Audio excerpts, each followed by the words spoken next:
This is a Nightline Friday night special. It was all done in a single day. Photographers in Moscow, Bosnia, Tokyo, beaming their images first to San Francisco. This was sort of like the moon launch. You wouldn't want to go and take a nap because you're sure at the moment you're not there, something that is earth-shaking would happen. And then across the globe. Europe, as you can see, is just out of control, as is South Africa. It is a living document of the communications revolution. It's like doing the Ed Sullivan Show from the 50s. You know what I mean? It's that sense of live television and trying to make all this happen. Is this the future? Tonight on Nightline.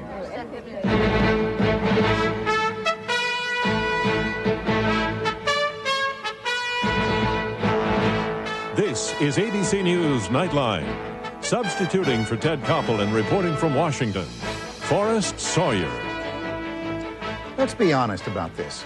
For all the talk these days about cyberspace and internet and World Wide Webs, most of us still have a close personal electronic relationship with maybe our television and telephone and our stereo. Even figuring out something like email is more than we want to tackle. So when an international group of journalists and photographers, computer freaks and engineers band together to demonstrate how the communication revolution really is changing the world, to demonstrate how interconnected we've all become, and when they do it in ways we can understand, we figured we'd better be there. It all happened yesterday. Information from every continent beaming instantaneously into one central point, where it was recorded and cataloged and marked for eventual packaging into a CD-ROM and a book and whatever else they come up with. It is marketing and entertainment, to be sure, but it is also a remarkable spectacle. A small glimpse at a world being born, one that resembles nothing we have ever seen before. ABC's Judy Muller was there to file her own record of the event. This picture's coming from Haiti. Washington, D.C. Army doctors at Walter Reed Hospital examine images on the internet to diagnose a soldier with a dengue fever rash in Haiti and another with a shrapnel wound to the eye in Somalia. South Africa. Residents of Nelson Mandela Township share a community computer that allows them to get to know people all over the world. Moscow. A cathedral is being restored based on archive information shared on the internet. This photographer, Jeremy Nichols, is just one of 150 photojournalists around the world involved in a radical experiment. They are documenting a single day on the internet by using the internet to transmit their work. I'll scan them into my computer and transmit them down a phone line to a bulletin board on the internet, which is based somewhere in San Francisco. That somewhere is here, inside a building on the San Francisco waterfront. This is mission control for the project known as 24 Hours in Cyberspace. Cyberspace is a place between my computer and your computer, and something happens in between. And it's something that I think is starting to change society in very dramatic ways. And that's what we've asked our photographers to try to capture over the next 24 hours. This day dawns, cyberspatially speaking, with images from Australia. 7:45, we got your first picture. All right, John, you just made internet history, pal. But taking in the photos is just the first step in a fairly complicated process, one aimed at creating an instant publication to be seen, where else? On the internet. So after the traffic guys take it in, then it comes over here, and what happens here? This is actually the story pod itself. Each story pod handles a different category, writing copy to go with the photos. In this Earthwatch pod, for example, copy editors work on a story about Chinese and American students learning together via the internet about penguins in Antarctica. It is the first story ready for publication on the group's website. Yeah, this is the first thing. This is the story that we've been looking at all night. It's very exciting. It actually might work. In addition to the professional entries, amateurs are encouraged to participate. Editors are bombarded with email from those eager to tell their stories about how the internet has changed their lives. But not just any old story. What about a romance? Somebody who's met somebody else on the internet, is that? That's old hat. Of course, even cyberspace is becoming old hat to his generation. The internet is a tool. It's a communications tool, and it's new and hyped right now. But 100 years ago, it was the telephone, and 10 years ago, it was the pager or the the cellular phone or whatever the new technology might be. And in 10 years from now or 20 years from now, we'll look back and say, oh, the internet. Maybe so, but on this day, the enthusiasm is pretty intense. Look at this. Look at this. It's the signing of the bill. Karen Malarkey is one of the senior editors who helps make the final decision on what will be included in the Cyberspace publication. The idea to do it live, I mean, I know AP does it all the time, but nobody's done it this way, with stories and live audio, and trying to get the audio, and people are calling in, giving their interviews from the North Pole or from the Amazon or wherever, and then we're recording it, making sound clips, first putting the pages out without, and then reissuing them with. It's kind of great.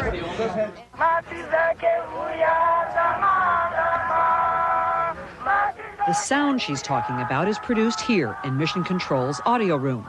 It's probably the most advanced digital publishing, audio publishing place in the world. It's our digital radio station.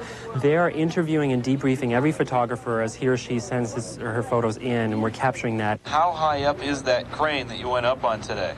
Up above the rainforest? The interviews add a dimension an ordinary magazine cannot give. So often we see just the photographer's pictures, and this time we're able to get it in their own words. What did they do? One photographer from Malaysia was attacked by fire ants, and the barge that he was on almost sank, and with a giant anesthetized elephant. That audio information is then added to the final mix for the worldwide audience. You click on a little picture for an audio piece, and then you listen to it. That's amazing. It's pretty cool. It's television. In a computer. In a computer. And radio. And radio. A newspaper. And a newspaper. But it's a costly combination. To pull off this event, a number of sponsors donated millions of dollars in computers, software, and wiring.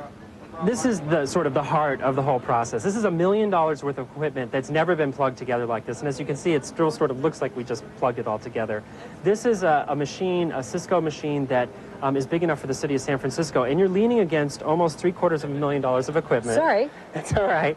Given that investment, security is tight. But even security takes on a new meaning in this cyberspace newsroom. This is where we're looking for hackers. This is where we're looking for people who are trying to sneak in under the wire and bring us offline. And if they do detect a saboteur? You try to document it, because the worst thing that a hacker hates is to be caught. So if we can catch them and send them back a message saying, we caught you, they lost the game. But the day was relatively glitch-free. The output was substantial, and so was the response, as monitored on this map in Mission Control. And Japan and Southeast Asia just completely maxed out. Australia just went crazy. Some 4 million people around the world tuned in during a 24-hour period. Even so, some of the veteran photo editors on the project found the process somewhat frustrating. By the nature of the medium, the resolution of the pictures is not what we would ideally want. In order to download these images, the resolution has to be less than we would like. The end result of this project will be a CD-ROM and a book entitled 24 Hours in Cyberspace, the latest in a series of day-in-the-life photography books, which raises a question. Does the project amount to anything more than boldly going where no coffee table book has gone before? Photo editor Malarkey says yes, that the project is valuable because it provides a glimpse into the future. It's no different, really, than the skepticism people in radio had about television when it started. And so I see it as this wonderful market for people and an opportunity to have all new places to show their work. Because American magazines that used to do great picture stories are smaller and smaller and smaller in number. I can't imagine a day when I won't want to hold a magazine in my hands. But I can't imagine a day when you could do both. When you could see, use the internet for getting your information fast. It's a great resource. And she means fast. Throughout this day in cyberspace, images poured in from all over the world, from Malaysia to Moscow, Iceland to India. It's hard to sleep, I'll tell you. I was lying there just wanting to get back and see, and I walked in and saw these amazing stories, particularly this one from Africa of this guy who flies through with an airplane, missionary, doctor guy, and it freaked me out because I came in here and realized that they had been shot while I had been sleeping and then published, and millions of people had seen them all in the course of me being asleep for 2 hours. It was really exciting. And this wave out here is about 5 feet. So many stories, So little time to surf them all. A little later in the broadcast, we'll talk with the man who put this extraordinary project together. But first, when we return, part 2 of Judy Muller's report on 24 hours in cyberspace. This is ABC News Nightline, brought to you by MasterCard.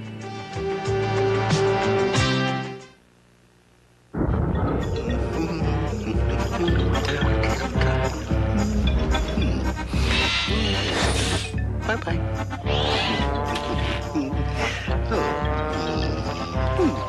Hey. Off you go.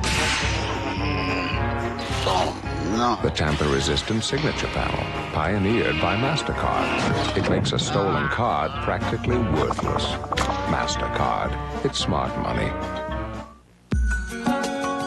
You've always made a great team. Together growing, dreaming, caring, and sharing the rewards along the way. Park Avenue. For the comfort, for the luxury, for the quality. Congratulations, you've earned it. Buick Park Avenue. Sunday on Brinkley, the Iowa caucuses, many unsure. Could the religious right decide it? Hear from the Christian Coalition, Iowa's governor, and a presidential candidate. Sunday. This weekend, Just for Feet, the world's largest athletic shoe store. We've got your favorite team's logo jackets on sale for... We interrupt for this urgent savings announcement. Just for Feet in this city has just received thousands of team jackets from our Florida stores that offer final reductions of the season. $39.99. Adult team jackets from $39.99. They were $125, now $39.99. While they last. Now back to our commercial. All you favorite name brand jackets. This weekend, Just for Feet, where your 13th pair is. Critics are calling Mr. Holland's Opus one of the best pictures of the year. Richard Dreyfuss is definitely Oscar-bound. If you have the passion and you want to do what you want to do. 2 thumbs up for Mr. Holland's Opus, rated PG, now playing. It struck without warning. Skipper! It killed without mercy.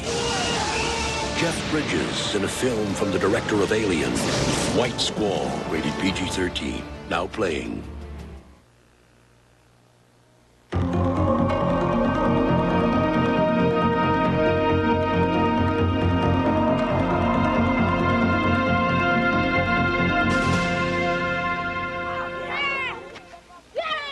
When Marshall McLuhan predicted that modern technology would connect the world in a global village, he might have been imagining this very scene. In South Africa, computers have connected residents in Nelson Mandela Township with folks all over the world. On this day, an English teacher in Malaysia is asking them to talk to her class via email about race relations. In the past, we had to wait for snail mail, as we call it, which is the old postal system, whereby you wait for 2 weeks and another 2 weeks to get a response. Now, for about 21 cents, they can send 5 email letters a day throughout the world. We've never had that opportunity before, and this is definitely changing the lives of township children. It's great. The technology may also change the lives of the photographers, like Peters, who are documenting this 24 hours in cyberspace. Within minutes of putting his photos through a computer scanner, the images appear at Mission Control in San Francisco. And within an hour, they are back on the internet, complete with a story for millions of people to see. Other images coming in from the global village on this day range from Buddhist monks in Japan networking with other temples to surfers in Huntington Beach, California, casting their net over the latest surf conditions. It's kind of like a one-stop for each area where you can get all the information that you would need to decide if you'd like to go surfing or not. In Bosnia, a photographer documents American soldiers talking on the net to the Pentagon about unexploded mines and sharing some of their local entertainment. And we've got Smashing Pumpkins, their latest, 1979. On AFN Bosnia, Voice of the Balkans. But not every note on the net is upbeat on this day. There is controversy over a new telecommunications bill President Clinton signs into law. A provision in that bill banning indecent material raises questions at Mission Control about what should be included in the cyberspace publication. This story about a virtual sex service does make the final cut. What would you like your handle to be, Governor Cuomo? Clinton is not the only one to realize the political value of the internet. In New York, Mario Cuomo makes a pitch for voter registration by appearing with rap impresario Russell Simmons. Any way we can reach this audience and have them vote or have them register to vote and be part of this system, then we should use it. And speaking of political clout, one of the photographers assigned to document this day in cyberspace is Tipper Gore, wife of the vice president. You don't mind if I take a few digital cyberspace photos of you? Her subject, Vietnam veterans who plan to communicate on the internet about their problems and where to go for help. She is using a digital camera, which uses a computer chip instead of film, making it easier to feed the photos to mission control. And then that is going to bring it up to a larger image so we could see if we like it. Gore, who supports the new law banning indecent material on the internet, nevertheless finds the new technology exciting. We haven't come up against our last frontier yet. This is the next frontier, and we need to explore it to its fullest. Oh, look at that one. Among those exploring that new frontier on this day are thousands of students all over the country. From Orlando, Florida,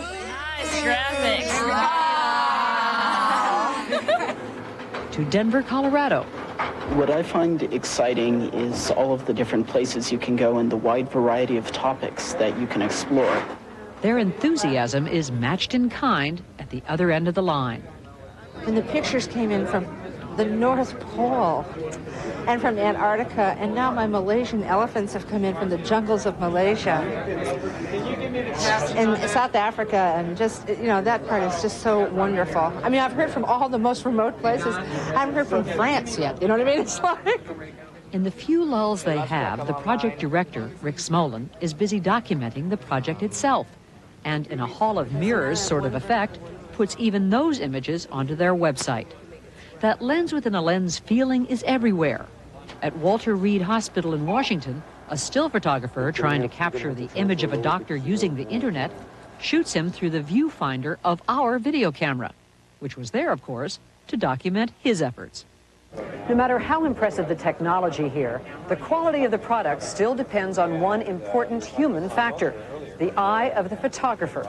Out of the hundreds of images pouring into this control room, some manage to transcend the limitations of computer technology and shine through as art. I've seen wonderful pictures, funny pictures, poignant pictures in Vietnam, near Hanoi, a woman just out in a hen house with her chicken. It's a gorgeous photograph, and that won't come across as well as we would like it to, but I think people will see there's action and there's beautiful light streaming through the roof on this chicken in the foreground, and I mean, it's just a gorgeous photograph. It's 12:05. We're 5 minutes late. By the end of this long day, however, these cyberspace cadets are too exhausted to worry about the finer points of artistic photography. It's enough to say, we did it. Whether it's 3 months from now, 3 years, or 30 years from now, we're all going to look back on this evening, remember where we were, and recognize that we did something that was truly remarkable. Thank you very much. This is Judy Muller for Nightline in San Francisco. And when we return, the project director of 24 Hours in Cyberspace, Rick Smolin. How fast can you begin to feel relief from a cold? Depends. How fast can you open a Halls? Halls with vapor action soothes your throat, quiets your cough, and penetrates nasal passages. Vapor action means instant action, only from the Halls of Medicine. And now great tasting Halls Juniors, just for kids, sugar-free and with a kid-sized dosage of Halls Vapor Action.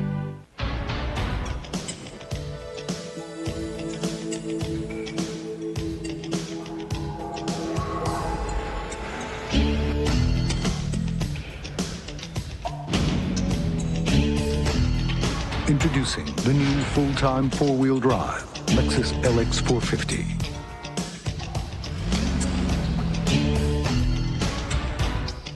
It's everything a Lexus is, and everything a Lexus isn't. Georgia Tech faces North Carolina in the ACC, or UCLA meets Stanford in a Pac-10 battle. There's regional action on Payne-Weber College Basketball Saturday on ABC. The Infiniti i30 is truly an extraordinary luxury car. It has a revolutionary micro-finished V6 that can out-accelerate many luxury V8s. It comes with patented rear multi-link beam suspension that allows for superb handling. And it does something all $30,000 luxury cars should do. Perform. Now, for a limited time, lease the Infiniti i30 with no down payment. It's not easy being a kid. There's a lot to worry about. Did I study enough for English? Did I bring my soccer uniform? Will I ever understand math? This is it. Is Mom getting on my case again? Am I gonna get into college? But there's one thing I'm not gonna worry about. I'm not gonna get pregnant, get sick, or something worse. That's why I'm not gonna have sex till I'm married. Sound corny? I have enough to worry about. News 2's Turco is on your side when you have nowhere else to turn. We've called up there. They don't even return our phone calls. Turco's looking out for you. Residents here say they're tired of having the rest of the street sewage end up in their yard. Turco makes it happen. We're now ready to take action to have the Metropolitan Government demolish the house. There's only one Turco, and News 2's got him. Only on News 2 at 6 and 10. And joining us now from the 24 Hours in Cyberspace Control Center is the project director, Rick Smolin. Now, Rick, you've done a day-in-the-life kinds of photographic projects before, a day in the life of Japan or a day in the life of the United States, and you sent journalists and photojournalists out to record these kinds of things. But I gather this was an entirely different kind of animal. Well, you know, we've been trying to come up with an analogy to people who had never spent time in the web, and my father was out here for Macworld about 3 weeks ago, and I was saying, Dad, imagine if you and Mom could take a picture of my nephew Reed and put it on your computer screen, and anyone in the world, if you gave them a magic frequency, could dial that frequency and be watching whatever you had on your screen. It's like you were broadcasting to the entire world. And I think it was the first time that it made sense to him. I think a lot of people think that the internet and the World Wide Web, this thing that we're actually showing pictures on, is some like email with photographs or something. It's very, very different. On the World Wide Web, you can kind of put a page up, and it's like putting your hand up and saying, I have a problem I'm trying to solve. Has anybody else in the world, anywhere in the world, ever tried solving this problem before? Now, what's interesting about that to me is that it really is a place where time and space don't matter. I could just get right online there and talk to somebody in New Zealand, or I could talk to them in the heart of Africa, or I could talk to them in Asia, and we could all talk together. I think that we're all looking for a community, a sense of people who have the same interests as us or the same challenges. I mean, one of the things that's been the most moving for us working on 24 Hours in Cyberspace is the stories of individuals and families who have used the web to find other people who are fighting the same tragic incidents. You know, somebody will find out that their child has a terrible disease, and the doctor says, you know, there's nothing we can do for your child. And those parents at one time had no choice. They didn't know what to do. Now they can actually go onto the web and type in whatever it is that's wrong with the person in their family, and find other people who maybe 6 months ago were told the same tragic news, and maybe there's something that the doctor hasn't told them. At the very least, there's another human being out there who has come to terms with the same kind of news for their family.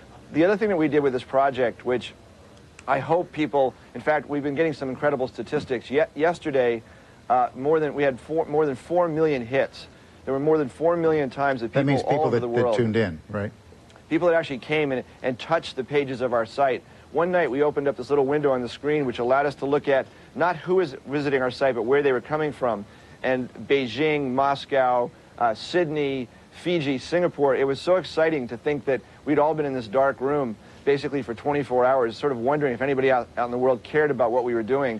And suddenly we could actually see the results instantly of where they were and what pages they were looking at on our site. But talk to the rest of us. Is this a phenomenon that, at least for now, is just a relatively small portion of the population, those freaks who are in the web and talking to each other, and they're a sort of loud minority? Or is it something that's beginning to expand and will eventually touch the rest of us who don't seem to understand these things so well? Well, the two analogies I've heard people use the most are either the telephone in 1910 or the CB radio in 1976. Some people dismiss the internet as another gimmick that's going to go away. It's going to be like those little things we used to have in our car to not get, caught by Smokey when we were driving on the highway.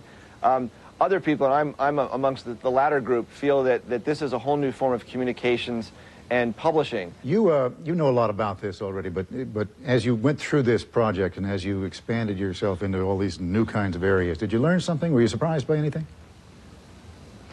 I was actually kind of stunned that this wasn't just a phenomena in America. I mean, I think we all think that we're very sophisticated and modern here with all of our computers. A lot of people have a lot of these technological toys here. We called our project 24 Hours in Cyberspace, but the subtitle is Painting on the Walls of the Digital Cave. And we were doing that in a way kind of making fun of ourselves, because I think what we're doing actually right now is actually quite primitive. I think this is sort of the early pre-Model T days of this new medium. We found that the internet is actually more important to many people in developing countries, in third world countries, in Eastern Europe, where the telephones barely work, where the internet is really their lifeline to the rest of the world, both to communicate with the world and to get information about the rest of the world. 24 Hours in Cyberspace, Project Director Rick Smolin. It's a big project, and we thank you for joining us tonight. Thank you, Forrest. And I will be back in just one moment. How far does your dollar go at Ace Dollar Days? 9 feet, 60 yards. Up to 50 feet. See how far your dollar will go during Ace Dollar Days. Ace is the place with the helpful hardware, folks. It is where the lofty atmosphere of most luxury cars is left behind.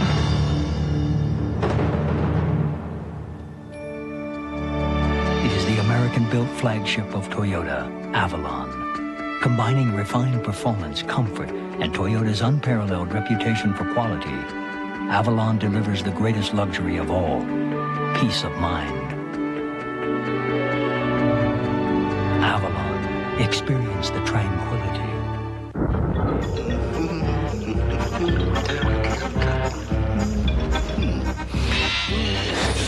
Bye-bye. Hey.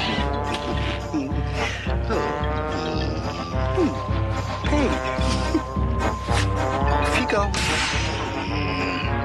Oh, no. The tamper-resistant signature panel, pioneered by MasterCard. It makes a stolen card practically worthless.